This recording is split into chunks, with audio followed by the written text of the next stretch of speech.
নবী করিম সাল্লাল্লাহু আলাইহি সাল্লাম ৬৩ বছর জিন্দেগিতে তিনি উম্মতের জন্য কত পরিশ্রম করে গেছেন, কত মার খেয়েছেন ইহুদির হাতে, কাফের হাতে, বেঈমানদের হাতে। কিন্তু আজ খুব দুঃখ লাগে, যাদের জন্য মার খাইলেন, আল্লাহ তাআলা এমন এক জাতি কাছে আল্লাহ তাআলা পাঠিয়েছিলেন। সে জাতি ছিল বর্বর জাতি, যার নবী করিম সাল্লাল্লাহু আলাইহি সাল্লাম যাতে কষ্ট দিয়েছে বিভিন্নভাবে। কিন্তু আজ খুব দুঃখ লাগে যে যে উম্মতের জন্য এত পরিশ্রম করলেন, তো মার খেলেন ইহুদির হাতে, বেঈমানদের হাতে, কাফেরদের হাতে, সেই জাতি আজ নবী করিম সাল্লাল্লাহু আলাইহি ওয়াসাল্লামের সুন্নতগুলো ভুলে যাচ্ছে, তার দেখানো পথের উপর জীবনকে পরিচালিত করছে না, তার আল্লাহ তাআলার হুকুম মানছে না। খুবই দুঃখ লাগে। এই রমজান মাসটার ভিতরেও দেখা যাচ্ছে যে লুকিয়ে লুকিয়ে তারা পানাহার করছে, দিনের বেলা পানাহার করছে। অথচ কথা ছিল, অথচ আল্লাহ তাআলা আদেশ ছিল যে রোজা রাখা, আল্লাহ তাআলা সিয়াম সাধনা পালন করা।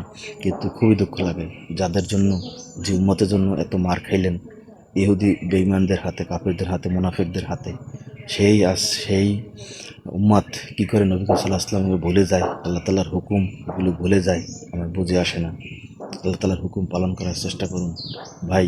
আল্লাহ তাআলার কাছে আপনাকে যেতেই হবে। এখন আপনি আল্লাহ তাআলার হুকুম পালন করছেন না, আপনার নিজে গড়িমসি করে পালন করছেন না, কিন্তু আপনাকে মৃত্যুর পর আল্লাহ তাআলার কাছে উঠতেই হবে।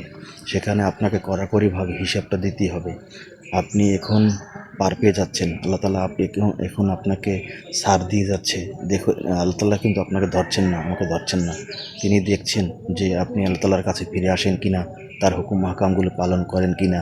কিন্তু আল্লাহ তাআলা যখন আপনাকে ধরবে, যখন আল্লাহ তাআলা আপনি তার কাছে কিন্তু যেতেই হবে।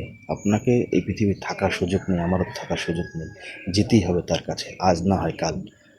সেটা মাথায় রেখে আল্লাহ তাআলার হুকুম পালন করার চেষ্টা করুন। রমজান মাস শেষ হয়ে যাচ্ছে, কিন্তু আপনাদের ভিতরে সেই অনুভূতি এখনোটুকু নেই। এখনও মসজিদে মুসল্লি পাওয়া যায় না, আল্লাহ তাআলার হুকুম পালন করার চেষ্টা করেন না। এটা খুবই দুঃখ লাগে এবং হতাশাজনক। উচিত ছিল এই রমজান মাসে আপনাকে আল্লাহ তাআলার কাছে সোপর্দ করা, আল্লাহ তাআলার হুকুমগুলো পালন করা, তার কাছে তওবা ইস্তেগফার করা, কিন্তু সেটা করছেন না। এটা করছেন না, নিজের ইচ্ছে মতো, নিজের খেয়াল মতো, নিজের খায়েশ মতো জীবনকে পরিচালিত করছেন। বা এগুলো বাদ দিয়ে আল্লাহ তার হুকুম পালন করার চেষ্টা করুন। নবী করিম সাল্লাল্লাহু আলাইহি ওয়াসাল্লামের সুন্নাহগুলো আঁকড়ে ধরার চেষ্টা করুন। তাহলে জীবনে ইহকাল এবং পরকাল দুটোতেই আপনি শান্তি পাবেন।